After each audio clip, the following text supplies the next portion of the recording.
बिहानी।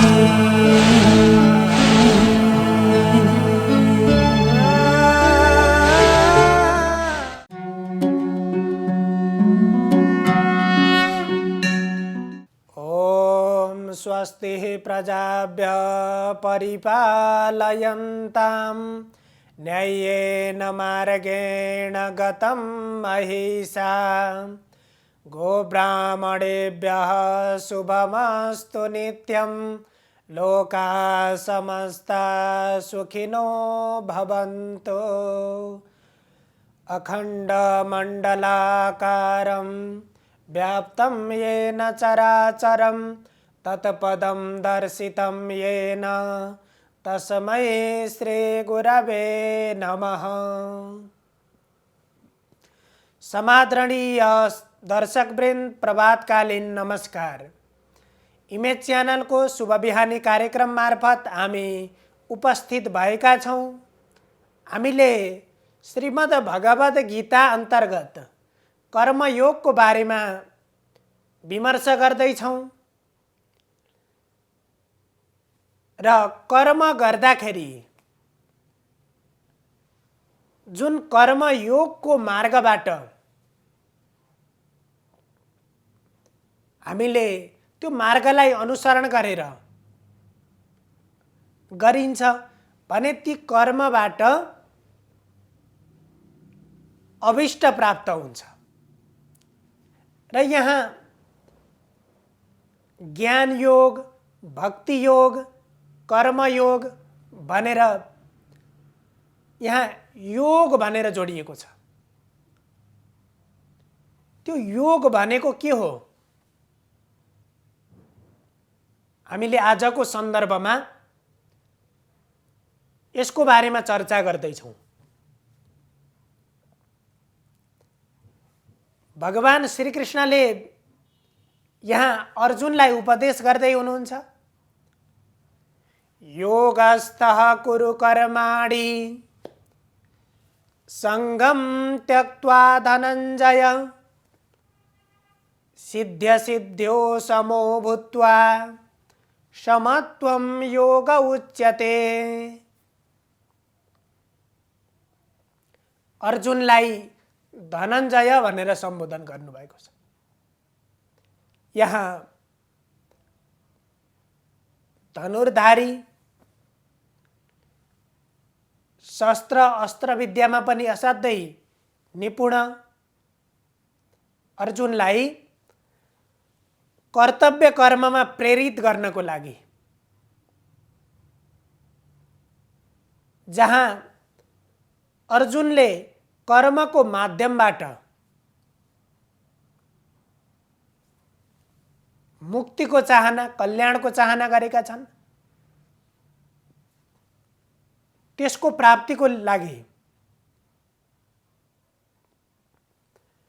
र योग अप्राप्त वस्तुको प्राप्तिको लागि अर्जुनलाई उपदेश गर्दै हुनुहुन्छ।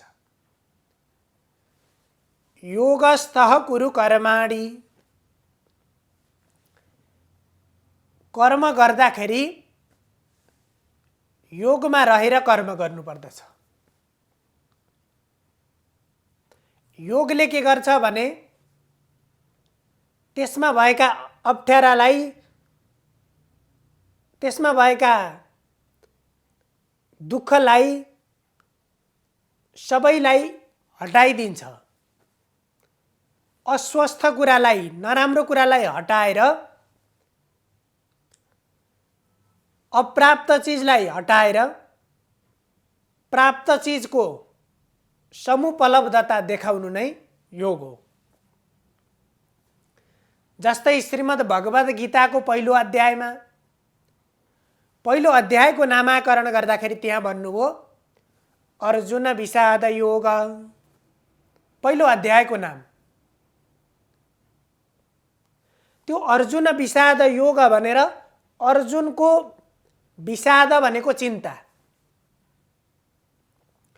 अर्जुनको मनमा भएको जुन चिन्ता थियो अब त्यो अर्जुनको मनमा उत्पन्न भएको चिन्तालाई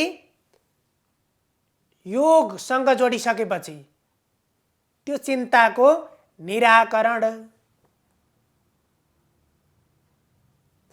योग भनेको जहाँ समस्या हुन्छ त्यो समस्यालाई हटाउनु। योगले त्यो समस्यालाई निराकरण गरिदिन्छ। अर्जुन जब त्यो युद्धभूमिमा कुरुक्षेत्रमा दुवै पक्षका सेनाहरूको बीचमा जाँदाखेरि उनको मनमा जुन किसिमको उत्साह थियो, जुन किसिमको पराक्रम भाव उनमा उत्पन्न भएको थियो, तर भगवान श्रीकृष्णले रथ लगेर दुवै पक्षको बीचमा लगेर रोक्नुभयो। दुवै पक्षलाई गहिरोसँग अर्जुनले निहाले र त्यो हेरिसकेपछि उनमा आसक्तिको भावना, त्यो ममता पैदा भयो र जसले गर्दाखेरि उनको मनमा चिन्ता उत्पन्न भयो र त्यो चिन्तालाई, अर्जुनको मनमा उत्पन्न भएको चिन्तालाई दूर गर्नको लागि, त्यो चिन्तालाई हटाउने मार्ग यहाँ उपदेश गरिएको हुनाले त्यहाँ अर्जुन विषाद योग भनेर पहिलो अध्यायमा नाम लेखियो। त्यसकारण यहाँ पनि भगवानले भन्नुहुन्छ, कर्म गर्दाखेरि योगस्थः कुरु कर्माणि, योगमा रहेर कर्महरू गर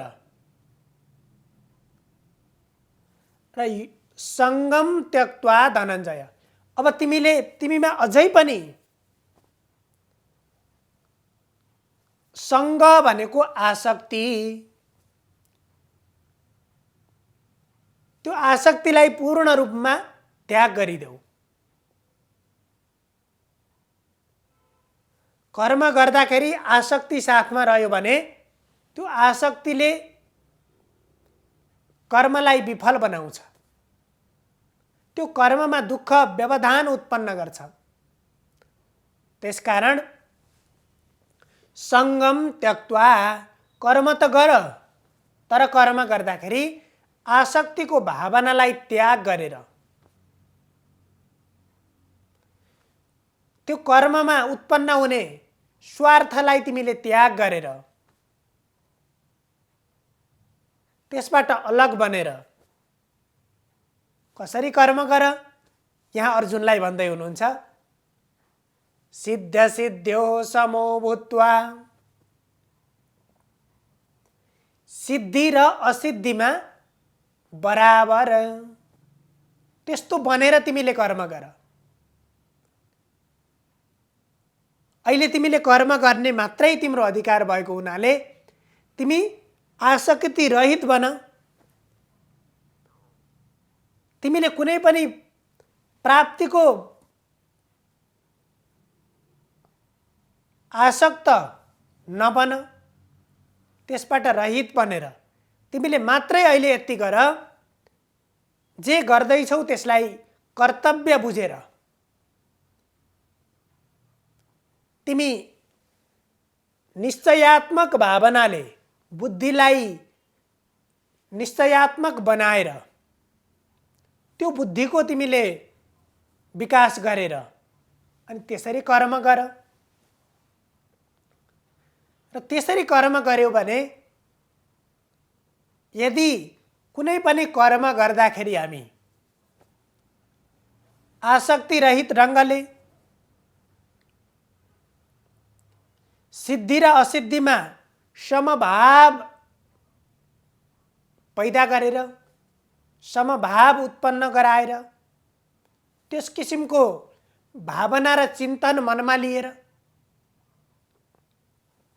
अनि कर्म गर्नुपर्दछ।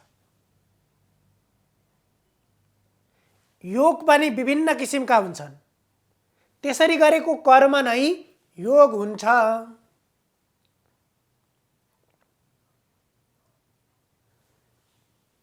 त्यो आसक्ति रहित कर्म, जति आसक्ति रहित कर्महरू हुन्छन् ती प्रत्येक कर्म योग हुन्। ती प्रत्येक कर्मलाई योग भनिन्छ। यदि आसक्तिको भावनाले आफूले कर्म त गरेको छ तर असाध्यै आसक्त बनेर कर्म गरेको छ भने त्यसले के बनाइदिन्छ? कर्मबाट त्यसले छुटकारा दिलाउँदैन। त्यो कर्म आसक्त भएर गरेको कर्म योग हुँदैन।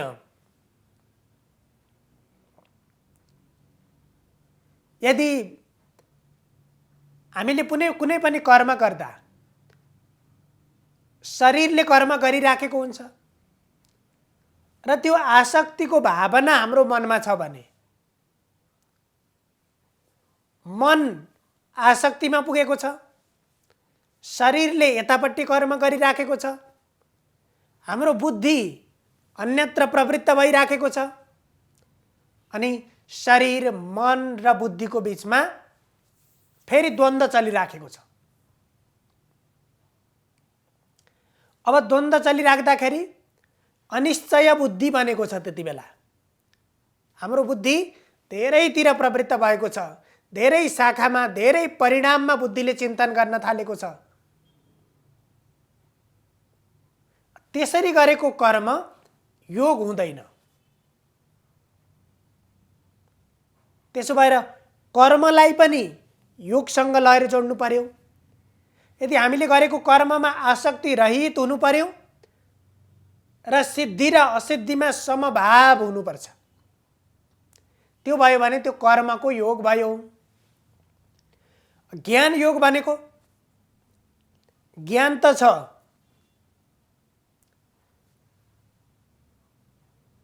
जानकारी छ, यस्तो भयो भने यो हुन्छ भन्ने कुरा थाहा छ, तर त्यो थाहा भएको कुरालाई व्यवहारतः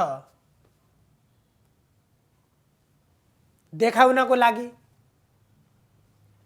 त्यसमा मनन र निधिध्यासन पुरा भएको छैन भने त्यो ज्ञानले पनि कल्याण गर्दैन। किनभने ज्ञान त हाम्रो जीवनको लागि हो, ज्ञान त व्यवहारको लागि हो। ज्ञान छ, जानकारी छ, तर ज्ञान अनुरूपको हाम्रो कर्म भएन भने त्यो ज्ञान पनि कल्याणको कारक, कल्याणको साधन हुन सक्दैन। त्यस्तै गरेर भक्ति मार्ग, भक्ति योग, भक्तिको साथमा पनि कसैको भक्ति गरेको छ, त्यो भक्ति उत्पन्न हुनलाई पनि श्रीमद् भागवतमा भने जस्तै अहम भक्तिरिति ख्याता इमौ मे तनयौ मतौ ज्ञान वैराग्य नामानौ कालयोगेन झरझरौ। र भक्ति भएपछि मात्रै ज्ञान र वैराग्य उत्पन्न हुन्छ। र वैराग्य भनेको आसक्तिदेखि रहित बन्न सकिन्छ। त्यसरी उत्पन्न भएको त्यो भक्ति पनि, त्यो भक्तिमा पनि यदि आसक्ति भयो भने, भक्तिमा पनि यदि स्वार्थ भयो भने, हामीले निस्वार्थ तरिकाले, श्रद्धापूर्वक तरिकाले भगवानको भक्ति गर्यौं, त्यहाँ कुनै सिद्धि र असिद्धिको कुरा भएन। हामी निश्चयात्मक बुद्धिले हामी त्यो भक्तिमा लाग्यौं भने त्यसले हामीलाई योगसँग जोड्छ, त्यसले एउटा कल्याणको बाटोमा लैजान्छ। तर त्यही भक्तिमा यदि स्वार्थ भयो भने त्यही भक्ति नै गएर के बन्छ, आसक्ति बन्दछ। अब त्यो आसक्ति बनिसकेपछि त्यो नियमित रूपमा उसले समय पनि दिइराखेको छ, काम पनि गरिराखेको छ, तर परिणाम प्राप्त हुँदैन। जस्तो कि एकजना कुनै व्यक्ति एउटा घरमा हुनुहुन्थ्यो र त्यो परिवार 4-5 जनाको परिवार थियो। त्यो घरमा एकजना वृद्ध हजुरबुबा हुनुहुन्थ्यो, जो कि जीवनभर जन्मेदेखि सानैदेखि निरन्तर भगवानको भक्ति गरिरहने, प्रत्येक दिन भगवानको पूजा गरिरहने, भगवानको पूजा नगरिकन कहिल्यै नखाने, त्यसरी भक्ति गर्नुहुन्थ्यो, श्रद्धा गर्नुहुन्थ्यो। तर उहाँ धेरै वृद्ध भइसक्दाखेरि पनि उहाँले भगवानलाई देख्नु भएको थिएन। तर त्यही घरको एउटा सानो बालक, त्यो बालक प्रत्येक दिन हजुरबाले गरिराखेको त्यो काम कोखामा बसेर साइडमा बसेर हेर्ने गर्दथे। एक दिन हजुरबुवा काम विशेषले घरबाट कतै बाहिर जानुपर्ने भयो र हजुरबाले भन्नुभयो, नाति मैले पूजा गरे जस्तै गरेर भगवानलाई पूजा गर्नु, भगवानलाई भोग लगाउनु र भगवानलाई खुवाएर मात्रै खानु है भनेर हजुरबाले भनेर जानुभयो। त्यो नातिले हजुरबाले भने अनुरूप नै अर्को दिन बिहानै उठेर भगवानको जसरी जानेको थियो त्यसरी पूजा गर्दै गयो। जब भगवानलाई नैवेद्य लगाउने बेला भयो, हजुरबाले त मन्त्र पढेर त्वदीयम वस्तुदेवेश तुभ्यमेव समर्पितम गृहाण सुमुखो भूत्वा प्रसीद परमेश्वर, यो मन्त्र पढेर भगवानलाई भोग लगाउनुहुन्थ्यो। अब त्यो सानो बच्चाले मन्त्र पनि जानेको छैन, उसले अगाडि प्रसादी राखिदियो र भगवानलाई आएर खानुस् भनेर आग्रह गर्यो, अनुरोध गर्यो, हात जोडेर बिन्ती गर्यो। भगवान आएर खानु भएन। त्यसपछि त्यो प्रसादी मिठो भएनछ भनेर फेरि भित्र गएर त्यसलाई तताएर मिठो बनाएर उसले ल्यायो। उसले सोच्यो कि भगवानलाई यो मिठो भएन, चिसो भयो होला, त्यसकारण खानु भएन, भगवान आउनु भएन।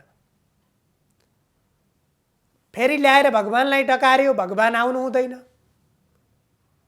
ऊ असाध्यै भगवानसँग बिन्ती गर्यो, मलाई स्कुल जान ढिला भयो, बिन्ती छ भगवान चाँडै आएर खाइदिनुहोस् भनेर उसले आँखाबाट आँसु झार्दै भगवानलाई बिन्ती गर्यो। र त्यसरी बिन्ती गरिसकेपछि भगवान साँच्चीकै बालकृष्ण भगवान उपस्थित भएर त्यो बच्चाले दिएको नैवेद्यलाई ग्रहण गर्नुभयो, भगवान जानुभयो। अर्को दिन हजुरबुबा आएर फेरि त्यसै गरी पूजा गर्न थाल्दाखेरि हजुरबाले त यसो भोग लगाउनुहुन्थ्यो, अगाडि देखाउनुहुन्थ्यो, तुलसी पत्र राख्नुहुन्थ्यो अनि प्रसाद भनेर सबैलाई त्यही बाँड्ने गर्नुहुन्थ्यो। नातिले भन्यो, हजुरबुवा भगवान त आएर खानुभएकै छैन, हजुरले भगवानलाई भोग लगाउने भन्नुहुन्थ्यो, मैले त हिजो भगवानलाई खुवाएर मात्रै खाएको भनेर नातिले हजुरबालाई भन्यो। अब त्यहाँ हजुरबाले जीवनभर भगवानको पूजा गर्नुभएको छ, बिहान उठेर भोग लगाउनु भएको छ, तर पनि भगवानको दर्शन पाउनु भएको छैन भने त्यो नातिले एक दिन मात्रै पूजा गर्दाखेरि पनि उसमा कुनै आसक्ति छैन, कुनै स्वार्थ छैन, तर त्यो श्रद्धाको कारणले, त्यो भक्तिको कारणले भगवानलाई उसले प्राप्त गर्यो, भगवानको स्वरूपलाई उसले दर्शन गर्यो। त्यसकारण कर्म गर्दाखेरि सिद्धि र असिद्धिमा समभाव राखेर आसक्ति रहित ढङ्गले कर्म गर्यो भने त्यही कर्म योग बन्दछ। यदि आसक्ति रहित ढङ्गले आसक्ति सहित ढङ्गले कर्म गर्यो, आसक्तिपूर्ण तरिकाले कर्म गर्यो भने त्यो कर्मले कल्याण प्राप्त हुँदैन। कर्म त गरिन्छ, त्यसको निमित्त सबै कुराको लगानी गरिन्छ, तर त्यो कर्मले जीवनको कल्याण हुँदैन। तसर्थ हामीले प्रत्येक कर्म, हाम्रा कर्महरू गर्दा आसक्तिलाई त्यागेर समभाव राखेर हामीले कर्म गर्नुपर्छ। तिनै कर्म योग बन्दछन् र जसले हामीसँग अप्राप्त वस्तुलाई प्राप्त गराउँछ। सर्वे भवन्तु सुखिनः, सर्वे सन्तु निरामया, सर्वे भद्राणि पश्यन्तु, मा कश्चित् दुःखभाग् भवेत्। हजुरहरूको दिन शुभ होस्। धन्यवाद।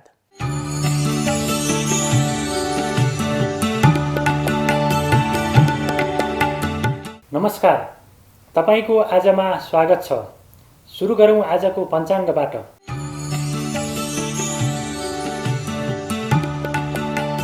आज मिति 2078 साल मङ्सिर 26 गते आइतबार, तदनुसार 2021 डिसेम्बर 12 तारिक, नेपाल सम्वत 1142, राक्षस नामक संवत्सर, सूर्य दक्षिणायन, हेमन्त ऋतु, मङ्सिर शुक्ल नवमी तिथि, उत्तर भाद्रपदा नक्षत्र। चन्द्रमा आज मीन राशिमा भ्रमण गर्नेछन्। सिद्धि योग, बालवकरण, आनन्दादि योगमा स्थिर योग। आज साँझ 4:30 देखि 6 बजेसम्म राहुकाल रहने भएकाले त्यस अवधिमा सम्भव भएसम्म कुनै पनि शुभ कार्यको थालनी नगर्नुहोला। आज पाँगामा वैष्णवी देवी यात्रा हुने समेत रहेको छ। काठमाडौँमा सूर्योदय बिहान 6:46 हुनेछ भने सूर्यास्त साँझ 5:07 हुनेछ। अब लागौँ आजको राशिफलतर्फ। मेष राशि। मेष राशि हुनेहरूका लागि आजको दिनमा खर्चमा अनावश्यक वृद्धि हुनेछ भने आम्दानीमा पनि केही गिरावट आउनेछ, जसका कारणले गर्दा आर्थिक सङ्कटको स्थिति सामना गर्नुपर्ने अवस्था रहेको छ। त्यसैगरी आजको दिनमा आत्मविश्वासमा कमी हुने र निर्णय क्षमतामा पनि केही कमी हुने हुनाले दीर्घकालीन महत्त्वका कुराहरूमा निर्णय नलिनु बेस हुन्छ र बौद्धिक क्षमतामा पनि आज केही ह्रास हुने खालको योग रहेको छ। वृष राशि। वृष राशि हुनेहरूका लागि आजको दिन अत्यन्तै अनुकूल रहेको छ। परिवारमा रमाइलो जमघट हुने योग रहेको छ भने आजको दिन अत्यन्तै विलासिताका वस्तुहरूमा व्यतीत हुनेछ। विलासिताका वस्तुहरू खरिद गरिनेछ र लामो तथा छोटो दूरीको लाभदायक यात्रा रहने देखिन्छ। मिथुन राशि। मिथुन राशि हुनेहरूका लागि आजको दिनमा कार्यक्षेत्रबाट विशेष खालको सहयोग प्राप्त हुने योग रहेको छ। लामो समयदेखि रोकिएका कार्यहरू सम्पादन हुनेछन् भने नयाँ कार्यहरूको थालनी समेत हुने योग रहेको छ। भाग्य बलमा वृद्धि हुँदा थोरै मेहनतमै धेरै परिणामहरू प्राप्त गर्न सकिने खालको योग रहेको छ। दाम्पत्य जीवन पनि अत्यन्तै सुमधुर बन्नेछ र सन्तानले पनि अत्यन्तै साथ दिने खालको योग रहेको छ। कर्कट राशि। कर्कट राशि हुनेहरूका लागि आजको दिन केही प्रतिकूल रहेको छ। गरिएका मेहनतहरू अनुपलब्धिपूर्ण बन्नेछन् र कामहरूमा पनि रुकावट आउने स्थिति रहेको छ। त्यसैगरी आर्थिक सङ्कटको सामना गर्नुपर्ने अवस्था रहन सक्छ। सन्तान पक्षबाट पनि केही असन्तोषको स्थिति सामना गर्नुपर्ला। त्यसै गरी दाम्पत्य जीवनमा पनि विश्वासको सङ्कट हुने, आपसी खिचातानी, मनमुटाव हुने स्थिति रहेको छ। संयमित भएर आजको दिनमा अगाडि बढ्नुहोला। सिंह राशि। सिंह राशि हुनेहरूका लागि आजको दिन केही प्रतिकूल रहेको छ। स्वास्थ्यमा केही समस्याहरू उत्पन्न हुनेछन् भने साझेदारी तथा व्यापार व्यवसायमा पनि केही मन्दी तथा गिरावटको अवस्था आउन सक्ने अवस्था रहेको छ। भाग्य बलको केही न्यूनताले गर्दा गरिएका कामहरू पनि अपेक्षित रूपमा पुरा नहुने र गरिएको मेहनत अनुसारको प्रतिफल प्राप्त गर्न नसकिने खालको योग रहेको छ। कन्या राशि। कन्या राशि हुनेहरूका लागि आजको दिनमा व्यापार व्यवसायमा उन्नति हुने योग रहेको छ। प्रेम सम्बन्धमा पनि अत्यन्तै सफलता प्राप्त गर्न सकिने खालको योग रहेको छ भने माताको स्वास्थ्यमा भने केही गडबडी उत्पन्न हुँदा केही मनमा अशान्ति पनि उत्पन्न हुन सक्ने खालको अवस्था देखिन्छ। त्यसै गरी आजको दिनमा लामो समयदेखि चिन्जानमा नरहेको अथवा भेटघाट नभएको नजिकको मित्रसँग पनि भेट हुन सक्ने योग रहेको छ। तुला राशि तुला राशि हुनेहरूका लागि आजको दिन केही चुनौतीपूर्ण रहेको छ। शत्रुहरूले काममा व्यवधानहरू, बाधा अवरोधहरू सिर्जना गर्ने हुनाले कार्य सिद्धिमा केही समस्याहरू देखिनेछन्। त्यसै गरी खर्चमा अनावश्यक वृद्धि हुनेछ भने मुद्दा मामिला, झैझगडा र अनावश्यक लफडाहरूमा पर्नुपर्ने अवस्था रहेको छ। बोल्दाखेरि पनि अत्यन्तै सजग भएर अगाडि बढ्नुहोला। यद्यपि प्रेम जीवन भने अत्यन्तै सुखमय रहेको देखिन्छ। वृश्चिक राशि वृश्चिक राशि हुनेहरूका लागि आजको दिनमा बौद्धिक क्षेत्रबाट, बौद्धिक कार्यबाट धन लाभ प्राप्त गर्न सकिने खालको योग रहेको छ। व्यापार व्यवसायमा पनि उन्नति हुने खालको योग रहेको छ भने कृषिजन्य उद्योग तथा कार्यहरूबाट पनि आर्थिक लाभ प्राप्त गर्न सक्ने खालको योग रहेको छ। तर सरकारी क्षेत्रमा काम गर्ने, सरकार पक्षमा संलग्न हुनेहरूले भने केही महत्त्वपूर्ण निर्णय लिँदा सबैसँग परामर्श गरेर मात्र लिनुहोला। धनु राशि धनु राशि हुनेहरूका लागि आजको दिनमा मनमा अत्यन्तै अशान्ति र अधैर्यताको स्थिति उत्पन्न हुने खालको योग रहेको छ। जीवनसाथीको स्वास्थ्यमा केही समस्याहरू देखिँदा मनमा तनाव उत्पन्न हुनेछ भने गरिएका कामहरू पनि राम्रोसँग सम्पादन नहुने खालको योग रहेको छ। त्यसै गरी भाग्यमा पनि केही कमजोर ग्रहको प्रभावले गर्दा भाग्यले पनि आफूले गरे अनुसारका कर्महरूको प्रतिफल दिनलाई अस्वीकार गर्ने स्थिति देखिएको छ। मकर राशि मकर राशि हुनेहरूका लागि आजको दिनमा आत्मविश्वास र पराक्रममा वृद्धि हुनेछ। निर्णय क्षमतामा वृद्धि हुनेछ भने तर्क शक्तिका माध्यमबाट साथीहरूका बीचमा एकदमै अब्बल साबित हुन सकिने खालको योग रहेको छ। त्यसै गरी व्यापार व्यवसायमा केही बाधा अवरोध आए पनि अन्ततः अपेक्षित रूपमा परिणाम पनि प्राप्त गर्न सकिने खालको योग रहेको छ। तसर्थ आजको दिनमा बढी मेहनत गरेर काम गर्नुभयो भने उच्च खालको सफलता प्राप्त गर्न सकिने सम्भावना पनि रहेको देखिन्छ। कुम्भ राशि कुम्भ राशि हुनेहरूका लागि आजको दिनमा पारिवारिक अशान्ति र झैझगडा हुने खालको योग रहेको छ। कार्यक्षेत्रमा अनावश्यक कार्यबोझको कारणले गर्दा शरीरमा थकाइ उत्पन्न हुनेछ। त्यसै गरी व्यापार व्यवसायमा संलग्न हुनेहरूले पनि आजको दिनमा अपेक्षित रूपमा आय आर्जन गर्न नसकिने खालको योग रहेको छ। यद्यपि आजको दिनमा खर्चमा पनि नियन्त्रण आउने देखिन्छ। मीन राशि मीन राशि हुनेहरूका लागि आजको दिनमा मनमा उमङ्ग र शरीरमा स्फूर्तिको योग रहेको छ। काम गर्ने जोस जाँगर र हौसलाका कारणले गर्दाखेरि आफूले गरेको मेहनत अनुसारको प्रतिफल प्राप्त गर्न सकिने खालको योग रहेको छ। लामो समयदेखि अवरोधमा रहेका कामहरू पनि सम्पादन हुनेछन् भने बौद्धिक र सृजनशील क्षेत्रको कामबाट पनि आज केही आय आर्जन गर्न सकिने खालको योग रहेको छ। यद्यपि शत्रुहरू भने हरहमेसा मेरै अगाडि छन् भनेर सजग भएर अगाडि बढ्नुहोला। यो त थियो तपाईँको आज अन्तर्गत रहेर हामीले 12वटा राशिको राशिफल के कस्तो छ भनेर प्रस्तुत गऱ्यौँ। तपाईँको आजको दिन मङ्गलमय रहोस्। म पनि बिदा चाहन्छु। नमस्कार।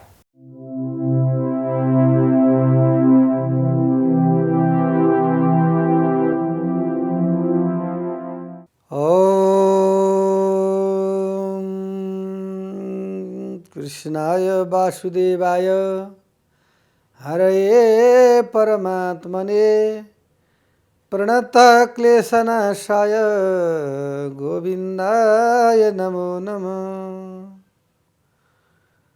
नमस्कार, यहाँहरूलाई स्वागत छ वास्तुविधामा। आदरणीय सज्जन भक्तवृन्द, आजको विषय प्रसङ्ग लिएर हजुरको माझ उपस्थित भएको छु। म आचार्य विदुर लोचन नेउपाने।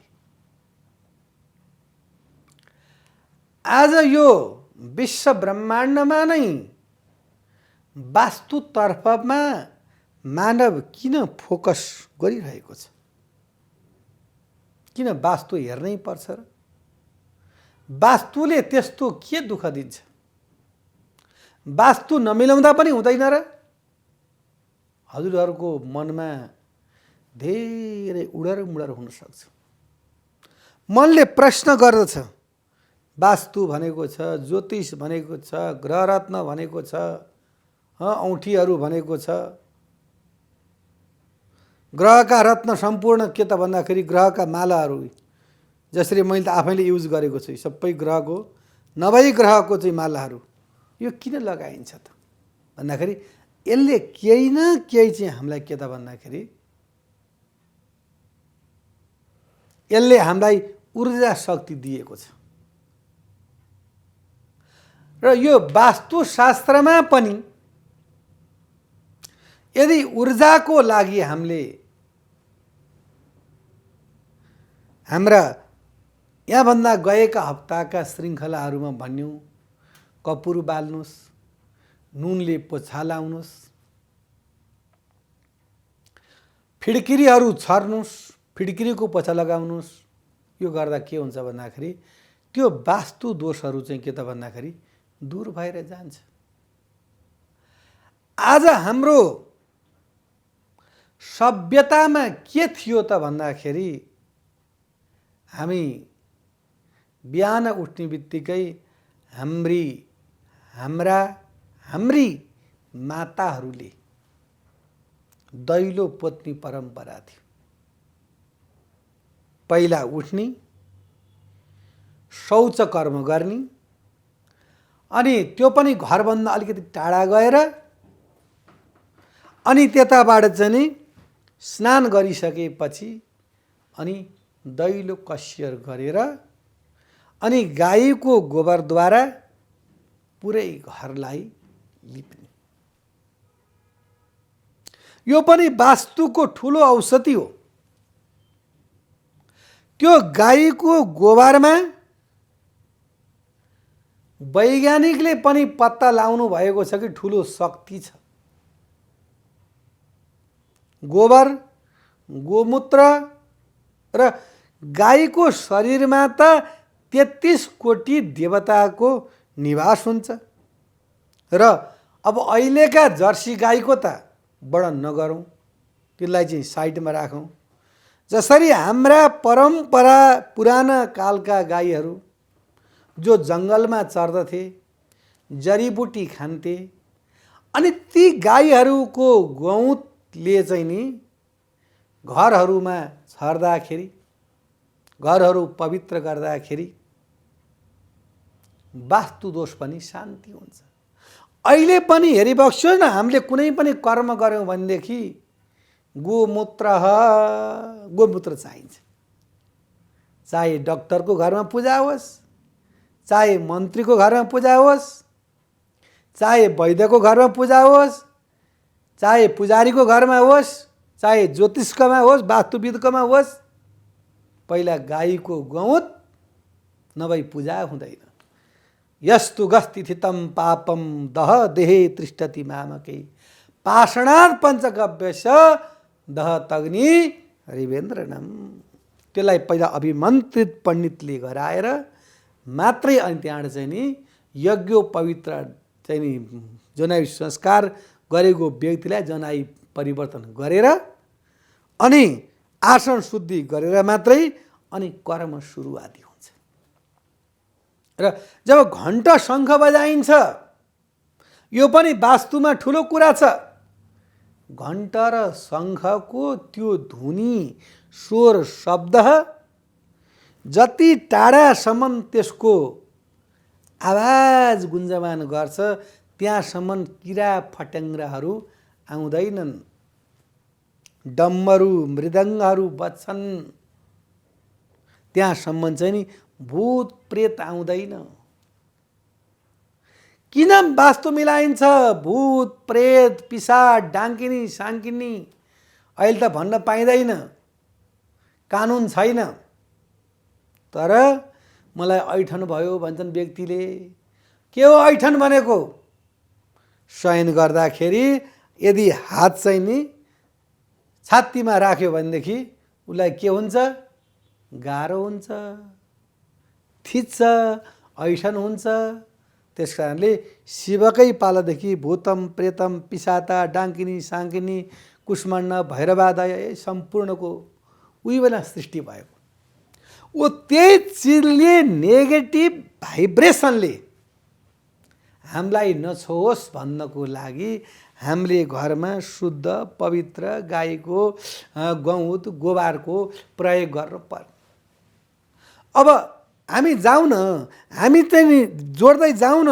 हामी जोड्दै जाँदाखेरि जब मनुष्यको मृत्यु हुन्छ, जब मान्छे मृत्यु भएर आर्जे घाटमा या कुनै खोला नदीहरूमा तलाउमा लान्छन्, तर धान भुटेर लाभा बनाएर अनि पैसा सिक्काहरू अबिर राखेर अनि त्यसलाई के त भन्दाखेरि धान छर्दै, त्यो धान नै हो, त्यसको नाम के भनिन्छ? बुर्की भनिन्छ। त्यो छर्दै किन लगिएको हुन्छ भन्दाखेरि त्यो मृतावस्थामा प्राप्त भइसकेको त्यो लासलाई चाहिँ नि भूत प्रेतले नसताओस्, तिनलाई हटाउँदै ल तिमीहरू यही खाऊ है भनेर पन्छाउँदै अनि एकोरो शङ्ख बजाउँदै लैन्छ। किन छैन शास्त्रमा वर्णन गरिएको? मान्ने नानी त हजुरहरू हाम्रो कुरा हो नि। हामी के भन्छौँ? भगवान् कहाँ हुनुहुन्छ? वास्तु कहाँ छ? ज्योतिष कहाँ छ? शास्त्र कहाँ छ? सम्पूर्ण कुरा के छ त भन्दाखेरि आज होइन, हिजो होइन, अस्ति होइन, हाम्रो सृष्टिकालदेखि नै यो सम्पूर्ण धर्म कर्महरू, शास्त्रहरू, परम्पराहरू, वास्तु ज्योतिषहरू चल्दै आएको छ। आज हाम्रा ब्रजका गोपिनीलाई हेरौँ न हामीले। यादो हने बहनने मथनो पलेप प्रेङ्ख्याङ्क नार्बरुतो क्षण मार्दरङ्गै गायन्ती चैन मनोरक्त दियो श्रुकण्ठ्यो धन्य ब्रजतिर उरु क्रमचित्तयाना। हेरिबक्स्यो त कति आनन्दको श्लोक छ। या दोहने, जसले गाई दोहिरहेको छ, त्यो गाई दुँदा पनि कृष्ण कृष्ण भनिरहेको छ। या दोहने बहनने, भारी बोकेर हिँडेको छ, कृष्णकै नाउँ छ। मथन भने दही चाहिँ नि पार्दैछ, त्यो समयमा नि कृष्ण भगवानकै नाम लिएको छ। प्रेङ्ख्याङ्ख भनेको चाहिँ नि बच्चा कोक्रोमा हल्लाइरहेको छ, कृष्णकै नाम लिएको छ। जतिखेर पनि परमात्माको नाम उनीहरूले स्मरण गरिरहेका छन्। धन्य ब्रजस्त्रीहरू क्रमचेतयानाम, धन्य छन् ब्रजका नारी, ग्वालिनी, गोपिनीहरू। यिनले कृष्ण कृष्ण कृष्ण कृष्ण कृष्ण कृष्ण नाम जपिरहेका छन् र भागवतमय यी बनेका छन्। र यो ब्रजधाममा यी गोपिनीहरूले भगवान कृष्णको महिमा गाउँदाखेरि यशोदा महारानी स्वयं प्रभु परमात्मा विश्व ब्रह्माण्ड श्री कृष्णचन्द्र प्रभु परमात्मा भगवानको यशगान कृति गर्नुहुन्छ। एकदा गृहदासीसु यशोदानन्द गृहिणी कर्मान्तर्नियुतासु निर्ममन्थ स्वयं दधि यानी यानी गीतानि तद्बाल चरितानि च दधि निर्मन्थने काले स्मरन्ति तन्यगायत क्षौभं वासं पृथुकटितटे विप्रति पुत्रनद्यं पुत्रश्रेय सुतकुचयुगं जातकम्पं च शुभ्रो। हेरिबक्सोस्, एक दिनको प्रसङ्ग हो। नन्द बाबा की पत्नी यशोदा महारानी 9 लाख जथका गाई थिए। 9 लाख ती गाईलाई सेवा गर्ने कति गोप गोपीहरू थिए। सबलाई काममा लगाएर कृष्ण भगवानलाई आफै चाहिँ नि के त भन्दाखेरि मक्खन मिश्री खुवाउँछु भनेर निकाल्न आउनु भएको थियो। र भगवान् जागा भई बक्सिनु भयो। भगवान् जागा भएर भन्नुभयो, माताश्री मलाई भोक लाग्यो। माताले भन्नु, बाबु एकछिन बस, म तिमीलाई ताजा नुहाउनी खुवाउँछु। बालकले भन्नुभयो, माता मलाई दुध चाहियो, म भोको छु। यहाँबाट के पुष्टि हुन्छ भन्दाखेरि बालहट, राजहट र नारीहट 3 प्रकारका हट हुन्छन्। त्यो हट कसैले पनि उल्लङ्घन गर्न सक्दैन, भनेपछि हुनै पर्छ। आज राजहटले कस्तो भइरहेछ, नारीहटले कस्तो भइछ, बालहटले कस्तो भइछ, यसको वर्णन हामी नगरौँ। यो गहिरो यो समुद्र जति तल तल गयो उति बगाउँदै लान्छ। मलाई त बगाइसक्यो, मैले बिर्सकेँ वास्तुका कुरा। त्यस कारणले अब फेरि हामी फरक्क फर्केर वास्तुमा आउँदाखेरि हाम्रो घरमा गौ गाई पाल्यो भने पनि वास्तु शान्ति हुन्छ भन्न खोजेको। म त गइसकेछु बगेर पुरै। र गौमाताको गौद्वारा, गौमाताको गोबरद्वारा हामीले घरहरू लिपिन्थ्यो, पोतिन्थ्यो। त्यसले गर्दा हाम्रा घरमा किरा फट्याङ्ग्रा केही पनि आउँदा थिएनन्। आएका पनि त्यसका रागले हिँड्थे, डुल्थे, ती मर्थे, जान्थे। त्यस कारणले केही रोग आउँथेन। आज के त्यो छैन। आज त यसो इत्तर सित्तर लागेको छ, मान्छेले ननुहाएको 15-20 दिन भइसक्यो। मान्छे अगाडि जाँदा यसो बाहना आएको जस्तो हुन्छ, तर त्यसको सास गनाउने भएको हुन्छ। त्यस सासले गर्दा नै रोग व्याधिको भयले गर्दाखेरि मान्छे आक्रान्त हुन्छ। त्यही नै को नरोना सबै रुन्छन् दुःखले। त्यस कारणले हामीले खानपान, नियम, योग, बल, ध्यानद्वारा चाहिँ यसलाई निर्मूल पार्न सकिन्छ। र हामीले वास्तु अन्तर्गत, ज्योतिष शास्त्र अन्तर्गत यदि बिहान हामी कति बजे जग्ने, कति बजे ब्रह्म मुहुर्त हुन्छ, त्यो ब्रह्म मुहुर्तमा ध्यान गर्दाखेरि त्यो ब्रह्म मुहुर्तको वायुलाई त्यो वास्तु मिलेको घरमा बसेर हामीले यी हाम्रा भित्रका फोक्सा फेफोरा भन्छन् त्यसलाई चाहिँ भर्दाखेरि त्यो भित्र भएका जति पनि कसमलहरू सम्पूर्ण टाढा हुन्छन्। त्यहाँ त यति सेलहरू छन्, ती सेलहरू सबै सुतेर मरिसकेका छन्।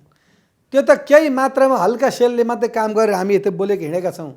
सम्पूर्ण हाम्रा ती लाखौँ सेलहरू यदि चाहिँ हाम्रा चाहिँ जिम्दा भयो भने त हामी त सर्वज्ञ हुन्छौँ, ज्ञानी हुन्छौँ। भगवान को थिए? राम को हुनुहुन्थ्यो? कृष्ण को हुनुहुन्थ्यो? बुद्ध को हुनुहुन्थ्यो? उहाँले योग ध्यानद्वारा